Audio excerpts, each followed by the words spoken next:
Hello, welcome to Julie Reads Her Bookshelf. I'm Julie, and for those of you who are new to this channel, this is a channel where I read through all of the unread books on my bookshelf until we reach 0. Today I want to talk a little bit about the books I read in February. So February was a pretty busy month. I was back in Brisbane again for work, and throughout the month of February I read 3 books, 1 literary fiction, 1 work of, I would say, historical satire, and 1 self-help book. So let's talk about it. The first book I want to talk about is The Time Regulation Institute by Ahmet Hamdi Tanpınar. Sorry, his name is a bit of a mouthful. So this book I bought when I visited Turkey back in late 2023. And it's one of the 2 books, I think, by Turkish authors, at least at the time, that were included in the Penguin lineup. So this is part of the Penguin Modern Library edition. And I would say that its place is well deserved.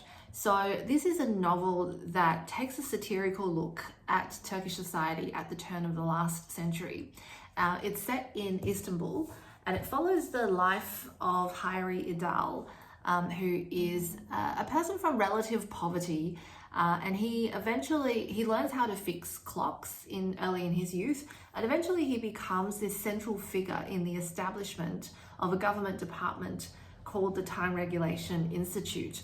And the Time Regulation Institute's role is to regulate clocks across Turkey and to give out fines when people's clocks are not accurate. So the whole premise of the book is quite an absurd one. And the Institute is just this hotbed of bureaucratic waste, nepotism, and just ridiculous duplication of roles, people doing absolutely nothing. And everyone knows this. And that's why this book is so funny, because it's peeling back kind of layers of modernity and layers of bureaucracy to show how ridiculous it all is in the end.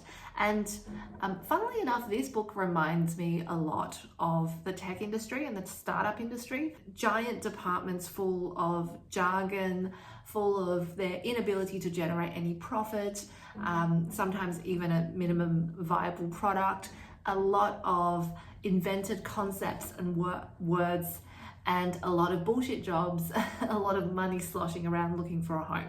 So this is kind of one of those books that I think are perennially relevant as we invent giant bureaucracies, whether within government or within the private sector. And it's the other really great thing about this book is that it manages to be actually quite funny. And I've had a bit of a laugh in parts just out of the sheer ridiculousness of the characters. But at no point do you hate any of the characters. You just know that they are ridiculous, and they know in many ways that they are ridiculous, and yet they persist in this endeavor to set up this Time Regulation Institute because they are out of options. They are in many ways the product of the system as much as they are inventors of this ridiculous system. So I would say this book is quite the hidden gem within the Penguin lineup. If you haven't read it, I highly recommend it. I hadn't quite realized this when I started my BRICS project, but Turkey has actually applied for BRICS membership. So I'm counting this as a bit of a BRICS adjacent read. But it's well worth your time. And in fact, I'm very, very happy that Turkish literature has really redeemed itself, because I started off on Orhan Pamuk, who I just did not get along with, at least in the book, The Museum of Innocence, which I read before I went to Turkey. And the 2 books I got while I was in Turkey, both translated into English, were fantastic. And the final thing I want to say about this book is in the Penguin lineup, the author's photo is just amazing. I don't know if you can see. It's a picture of him holding a black cat. And I just think that is the most brilliant, funny, the most Turkish thing ever. So The Time Regulation Institute by Ahmet Hamdi Tanpınar, really worth your time. The second book I read in February is The Story of the Lost Child by Elena Ferrante. So this is the 4th and final book in Ferrante's acclaimed Neapolitan series that started with My Brilliant Friend. And I mentioned last year that well, at least My Brilliant Friend was rated by the New York Times as the book of the century, even though we are only a quarter of the way through the century. And I think at least 3 of the 4 books made it onto the top 100 list. It's hard to be objective about this book because when you have built up the hype around this series so much, it's easy to be disappointed, and it's also easy to be disillusioned by the amount of hype. The series did eventually win me over. I would say that I left with a overwhelmingly positive view of Elena Ferrante as a writer, but also the characters within the book, as annoying as they are genuine and complex. So I don't want to give any spoilers because the 4 books are actually intended to work together as one book. If you're reading one of them, you really need to kind of commit to the entire series. Otherwise, it just doesn't make any sense. And that's what I hadn't realized when I bought this first book, because I was on a book buying ban, and this was something that I allow myself because I was traveling.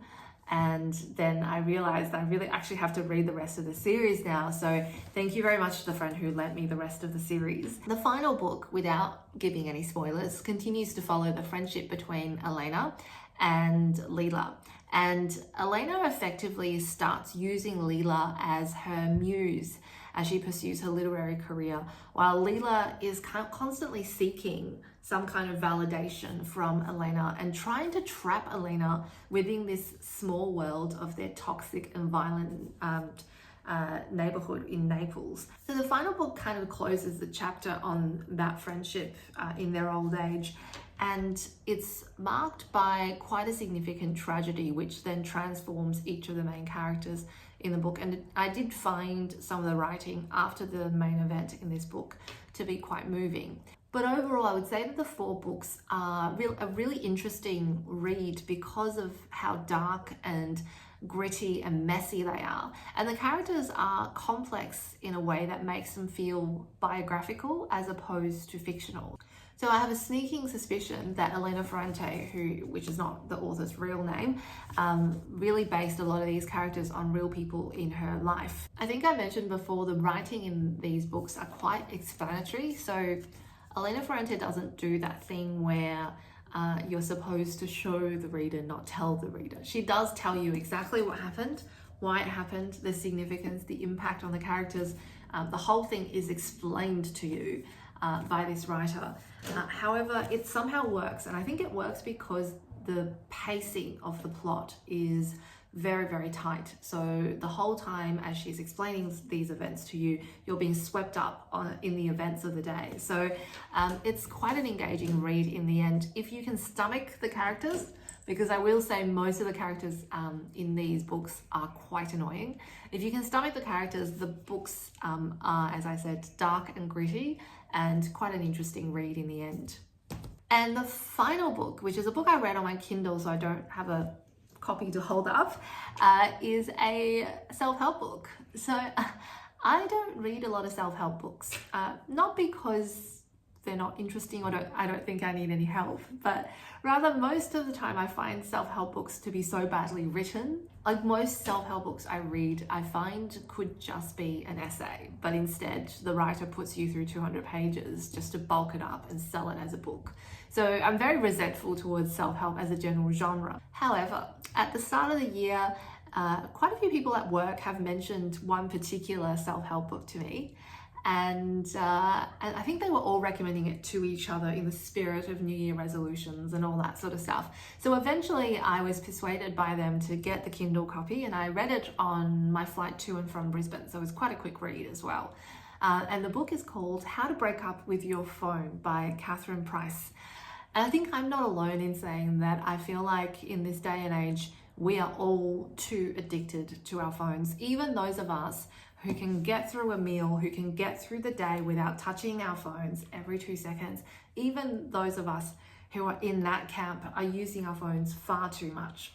And I don't know anyone around me who doesn't think it would be better for us to use our phones way less. So this book is a practical guide to anyone looking to spend less time on their phone. The first part of this book goes through some of the research on phone usage, how it's affecting our brains, how it's addictive and designed to be addictive, how it's affecting our mental health, our attention spans, our social lives, and our experience of life in itself, as we are too glued to our phone screens to look up, to look around us, to engage with our children, with our families, with our friends. So most of this stuff I already kind of knew, but it is still shocking to have all of that research presented in the one place, and reading it all together, you really start to understand how serious of a problem this is.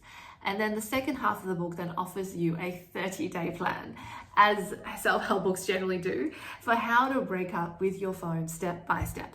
I will say, I didn't do the 30-day plan. I know some people at work did do the 30-day plan, and they tell me that it is still a constant battle with phone usage. In that context, your phone is just like that bad ex who wants to get back together with you all the time. However, for me, I did pick out a couple of the steps that they went through and some of the measures that they recommended, and I implemented it, and I have actually noticed a difference. My phone usage has gone down significantly just in the last couple of weeks since I've read this book. For starters, I used to charge my phone away from my bed.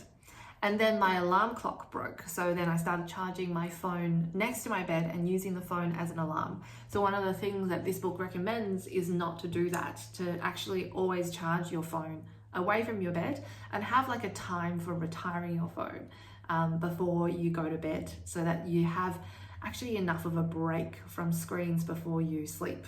And so I started doing that again. And it's really actually helped with my reading, my bedtime readings, because I always do read before bed. However, when you're in bed and your phone is even just buzzing a little bit, or there's a notification, it does actually disrupt your reading quite significantly. And I've also put time limits on some of the apps that are wasting the most of my time, so that I'm not spending more than 45 minutes a day across all of those apps. And then finally, the book recommends going 24 hours without your phone. And so I did that as well. So I think 2 weeks ago, from Friday night to Saturday night, I did a full 24 hours without my phone. My phone was sitting in a drawer at home, and I went about my day with a sense of nakedness. And that's kind of scary to think how much of our day is spent glued to the phone, and how insecure some of us can feel without the phone on us. But aside from that feeling of nakedness, it was actually really easy to get through my day without the phone. Ironically, the only time that I felt that I really reached for my phone was during brief periods of boredom throughout the day. For example, I was in a lift, and just that 20-second ride up and down the lift, I felt myself reaching for the phone, and then only to realize it was at home. And when I really thought about it afterwards, it helped me realize that those extra 20 seconds of mindless scrolling on a screen really would have made absolutely no difference to my life. Like, if you are bored, just be bored. There's a restorative and sometimes creative purpose to being bored as well. And if you are just constantly on, constantly engaged, constantly glued to your screen, you don't actually have space to think, to create, to be relaxed and bored, and which is sometimes the state you need to be in for ideas to come to you. So it's really I did find the 24-hour break quite useful, and I think I might try to do that at more periodic times during the year, just to give myself a break from my phone, and also to review what is it about my phone that is constantly sucking up time, and how can I have a healthier relationship with technology than what I do at the moment. So those are the 3 books. We've got How to Break Up with Your Phone. We have The Story of the Lost Child by Elena Ferrante. And finally, we have The Time Regulation Institute by Ahmet Hamdi Tanpınar. Thank you so much for watching, and until next month, bye.